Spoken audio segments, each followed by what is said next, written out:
Hello friends, welcome to my channel శ్రీజూస్ notebook. Friends, ఈరోజు అయితే మనము ఐబీపీఎస్లో క్లర్క్ పోస్టులు అనేటువంటివి వాటికి సంబంధించినటువంటి నోటిఫికేషన్ అనేది రిలీజ్ అవ్వడం జరిగింది. సో మరి దానికి సంబంధించిన నోటిఫికేషన్ని చాలా క్లియర్గా ఇక్కడ డిస్కస్ చేద్దాం. ఒకసారి చూడండి. మనకి ఫస్ట్ ఆఫ్ ఆల్ ఐబీపీఎస్ యొక్క ఫుల్ ఫామ్ ఏంటంటే the institute of banking personal selection అనమాట. సో ఈ ఐబీపీఎస్లో క్లర్క్ పోస్టులకు నోటిఫికేషన్ అయితే రిలీజ్ చేశారు. మరి మొత్తం నంబర్ ఆఫ్ పోస్టులు ఎన్ని ఉన్నాయంటే 10,277 పోస్టులు అయితే ఉన్నాయన్నమాట. ఫ్రెండ్స్ చూడండి, దీని యొక్క క్వాలిఫికేషన్ వచ్చేసి గ్రాడ్యుయేషన్ అనేటువంటిది పూర్తయి ఉండాలి. ఎనీ డిగ్రీ మనం కంప్లీట్ చేసుకొని అయితే ఉండాలన్నమాట. నెక్స్ట్, కంప్యూటర్కి సంబంధించినటువంటి పరిజ్ఞానం తెలిసి ఉండాలి. అంటే ఈ రోజుల్లో అందరికీ కంప్యూటర్కి సంబంధించినటువంటి నాలెడ్జ్ అయితే ఉంటుంది. సో దీని గురించి డోంట్ వరీ. అలాగే కంప్యూటర్ సర్టిఫికేట్ అనేది కూడా ఉండాలన్నమాట. మనకి ఏదో ఒక కోర్సు, షార్ట్ టర్మ్ కోర్సు కానీ లాంగ్ టర్మ్ కోర్సు కానీ స్కూల్లోనో కాలేజెస్లోనో మనకి కంప్యూటర్ సర్టిఫికేట్స్ అనేటువంటివి ఉంటూ ఉంటాయన్నమాట. సో వాటిని కూడా మనము యూజ్ చేసినట్లయితే మంచిది. లేదంటే స్కూల్లో కానీ కాలేజెస్లో కానీ మనకి స్టడీస్లో కంప్యూటర్ అనేటువంటిది ఒక సబ్జెక్టుగా కూడా ఉండాలని చెప్తున్నారు వీళ్ళు. అలాగే లోకల్ లాంగ్వేజ్ అనేటువంటిది చదవడం, రాయడం అయితే తెలిసి ఉండాలి. మన ఆంధ్ర తెలంగాణలో మన లాంగ్వేజ్ వచ్చేసి తెలుగు కాబట్టి సో తెలుగు అనేటువంటి చదవటం, రాయడం కూడా క్లియర్గా వచ్చి ఉండాలి. మరి పరీక్షా విధానం చూసుకున్నట్లయితే మనకి తెలుసు ఈ క్లర్క్ ఎగ్జామ్స్ అనేటువంటిది 2 రకాలుగా జరుగుతుంది. ఫస్ట్ వచ్చేసి ప్రిలిమినరీ పరీక్ష అనమాట. ఇది ఫుల్లీ ఆబ్జెక్టివ్ టైప్ ఎగ్జామినేషన్ అనమాట. మరి దీనికి టైం డ్యూరేషన్ చూసుకున్నట్లయితే మనకి 60 మినిట్స్ అనేటువంటిది ఉంటుంది. 100 క్వశ్చన్స్ ఉంటాయి 100 మార్క్స్కి. అంటే ఈచ్ క్వశ్చన్ క్యారీస్ 1 మార్క్ అనమాట. సో 100 క్వశ్చన్స్ 100 మార్క్స్ అనమాట.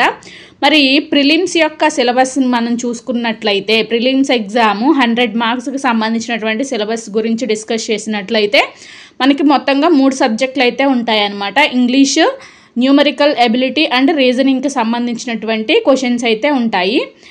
ఇంగ్లీష్కి సంబంధించి 30 క్వశ్చన్స్, న్యూమరికల్ ఎబిలిటీకి సంబంధించి 35 క్వశ్చన్స్, రీజనింగ్ 35 క్వశ్చన్స్. టోటల్గా మనకి 100 క్వశ్చన్స్ అయితే వస్తాయి. అలాగే మరి మార్క్స్ చూసుకున్నట్లయితే each question 100 questions, each question 1 mark కాబట్టి 100 మార్క్స్ అనేటువంటిది ఉంటుంది. అలాగే ఎగ్జామ్ డ్యూరేషన్ వచ్చేసి 60 మినిట్స్ అనమాట. అంటే 1 అవర్ ఈ ప్రిలిమినరీ ఎగ్జామ్ అనేటువంటిది కండక్ట్ చేస్తారు. ఈ ఎగ్జామ్ అనేటువంటిది పూర్తిగా కంప్యూటర్ బేస్డ్ టెస్ట్ అనమాట. ఓకేనా. నెక్స్ట్ మనం చూసుకున్నట్లయితే మెయిన్స్ ఎగ్జామ్కి సంబంధించినటువంటి సిలబస్ చూసుకున్నట్లయితే మనకి మొత్తం ఇక్కడ 4 సబ్జెక్ట్స్ అయితే ఉన్నాయి. ఏమేంటంటే general awareness, English, reasoning and quantitative యాప్టిట్యూడ్కి సంబంధించినటువంటి మొత్తం 155 క్వశ్చన్స్ అయితే ఉంటాయన్నమాట. ఇందులో జనరల్ అవేర్నెస్ నుంచి 40 క్వశ్చన్స్, జనరల్ ఇంగ్లీష్ నుంచి 40 క్వశ్చన్స్, రీజనింగ్ నుంచి 40 క్వశ్చన్స్, క్వాంటిటేటివ్ యాప్టిట్యూడ్ నుంచి 35 క్వశ్చన్స్ వస్తాయి. టోటల్గా 155 క్వశ్చన్స్ అయితే ఉంటాయన్నమాట. అలాగే మార్క్స్ చూసుకున్నట్లయితే general awareness 50 marks, English 40 marks, రీజనింగ్కి 60 మార్క్స్, క్వాంటిటేటివ్ యాప్టిట్యూడ్కి 50 మార్క్స్. టోటల్గా ఈ 4 సబ్జెక్ట్స్ మొత్తం కలిపి 200 మార్క్స్కి అయితే మెయిన్ ఎగ్జామ్స్ అనేటువంటిది ఉంటుందన్నమాట. ఇక మనం ఎగ్జామ్ డ్యూరేషన్ చూసుకున్నట్లయితే మెయిన్స్ టెస్ట్ అనేటువంటిది 120 మినిట్స్ ఎగ్జామ్ డ్యూరేషన్ అనేటువంటిది ఉంటుంది. అలాగే నెక్స్ట్ ఇంపార్టెంట్ వచ్చేసి మీడియం ఆఫ్ ఎగ్జామినేషన్ మీడియం వచ్చేసి మనకి తెలుగు, హిందీ, ఇంగ్లీషుల్లో మనకి క్వశ్చన్ పేపర్ అనేటువంటిది అవైలబుల్గా ఉంటుంది. ఓకేనా. నెక్స్ట్ ఏజ్ లిమిట్ చూసుకున్నట్లయితే 20 నుంచి 28 ఇయర్స్ మధ్య ఉన్నటువంటి వాళ్ళ ఎవరైనా కానీ మేల్స్ అండ్ ఫీమేల్స్ ఎవరైనా కానీ ఈ జాబ్కి అప్లై చేసుకోవచ్చు. చూడండి, 1997 ఆగస్టు 2 నుంచి 2005 ఆగస్టు 1 బిట్వీన్లో జన్మించిన వారికి ఇది న్యాచురల్గా ఉన్నటువంటి ఏజ్ లిమిట్ అనమాట. మరి ఏజ్ రిలాక్సేషన్ చూసుకున్నట్లయితే SC ST వాళ్ళకి 5 ఇయర్స్ ఏజ్ రిలాక్సేషన్ ఉంది. అలాగే ఓబీసీ వాళ్ళకి 3 ఇయర్స్, PWDs వాళ్ళకి 10 ఇయర్స్, ఎక్స్ సర్వీస్ మెన్కి 3 ఇయర్స్ ఉంది. అలాగే డిజేబుల్డ్ ఎక్స్ సర్వీస్ మ్యాన్స్ ఎవరైనా ఉన్నట్లయితే వాళ్ళకి 8 ఇయర్స్ ఉంది. నెక్స్ట్ విడోస్ కానివ్వండి, నెక్స్ట్ డివోర్స్డ్ ఉమెన్స్ కానివ్వండి, వాళ్ళకి 35 ఇయర్స్ వరకు, అంటే మనకి ఇక్కడ మెన్షన్ చేశారు 28 ఇయర్స్ వరకు అన్నారు కదా, అట్లా కాకుండా విడోస్ డివోర్స్డ్ ఉమెన్స్ ఎవరైతే ఉన్నారో వాళ్ళు 35 ఇయర్స్ వాళ్ళు కూడా అప్లై చేసుకోవచ్చు దీనికి. మరి అప్లికేషన్ ఫీజు విషయానికి వచ్చినట్లయితే ఎస్సీ ఎస్టీ పీడబ్ల్యూడి అలాగే ex service men disabled ex service men వాళ్ళకి 175 రూపీస్ అయితే ఉంటుంది.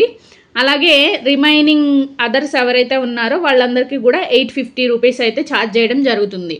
నెక్స్ట్ మరి ఇంపార్టెంట్ డేట్స్ గురించి డిస్కస్ చేసినట్లయితే ప్రిలిమినరీ టెస్ట్ అనేటువంటిది అక్టోబర్ 2025లో ఉంటుంది. మెయిన్స్ టెస్ట్ అనేటువంటిది నవంబర్ 2025లో ఉంటుంది. మరి application starting and ending days చూసుకున్నట్లయితే ఆగస్టు 1, 2025 నుంచి 21 ఆగస్టు 2025 వరకు కూడా ఉందన్నమాట. సో మీరు ఈలోపు అప్లై చేసుకోవాల్సి ఉంటుంది. అలాగే ప్రొవిజనల్ అలాట్మెంట్స్ వచ్చేసి మార్చ్ 2026 కల్లా మనం జాబ్లో అనేటువంటిది జాయిన్ అయిపోవచ్చు. సో మరి ఫ్రెండ్స్ వీటికి సంబంధించినటువంటి ఇంకొన్ని వివరాలు చూసుకున్నట్లయితే ఏ బ్యాంక్స్లో ఈ పోస్టులకు సంబంధించి వేకెన్సీస్ ఉన్నాయంటే bank of Baroda, bank of India, bank of Maharashtra, Canara bank, central bank of India, Indian bank, Indian overseas bank, Punjab national bank, Punjab and Sindh bank, UCO bank, union bank of India. ఈ బ్యాంక్స్లో ఈ యొక్క పోస్ట్ వేకెన్సీస్ అనేటువంటివి ఉన్నాయి. నెక్స్ట్ మన ఆంధ్రప్రదేశ్ మరియు తెలంగాణ తెలుగు రాష్ట్రాల్లో ఈ ఏ బ్యాంక్స్లో ఏ క్యాస్ట్లకు సంబంధించి వేకెన్సీస్ ఉన్నాయనేటువంటి దాని గురించిన సమాచారాన్ని మీరు ఇక్కడ చూడొచ్చు. అలాగే తెలంగాణలో ఎగ్జామినేషన్ సెంటర్స్ వచ్చేసి first of all prelims examination centres ఏమేంటంటే హైదరాబాద్, కరీంనగర్, ఖమ్మం, మహబూబ్ నగర్, వరంగల్ అండ్ నిజామాబాద్ ఇవన్నీ కూడా ప్రిలిమ్స్ ఎగ్జామినేషన్ సెంటర్స్గా ఉన్నాయి. నెక్స్ట్ మెయిన్స్ ఎగ్జామినేషన్ సెంటర్స్ వచ్చేసి 3 ఉన్నాయి. అవి హైదరాబాద్ మరియు కరీంనగర్, వరంగల్లో మెయిన్స్ ఎగ్జామినేషన్ సెంటర్స్ అనేటువంటివి జరుగుతాయి.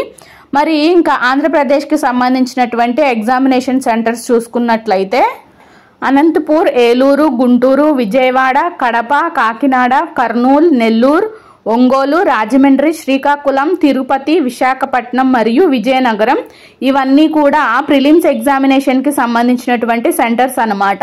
ఆల్మోస్ట్ మెయిన్ డిస్ట్రిక్ట్స్లో ప్రిలిమ్స్కి సంబంధించినటువంటి ఎగ్జామినేషన్స్ జరుగుతాయి. అలాగే మెయిన్స్ చూసుకున్నట్లయితే గుంటూరు, విజయవాడ, కర్నూలు, విశాఖపట్నం, విజయనగరం ఇక్కడ ఈ ప్లేసెస్లో అయితే మెయిన్స్కి సంబంధించినటువంటి ఎగ్జామినేషన్ సెంటర్స్ అవైలబుల్గా ఉన్నాయి.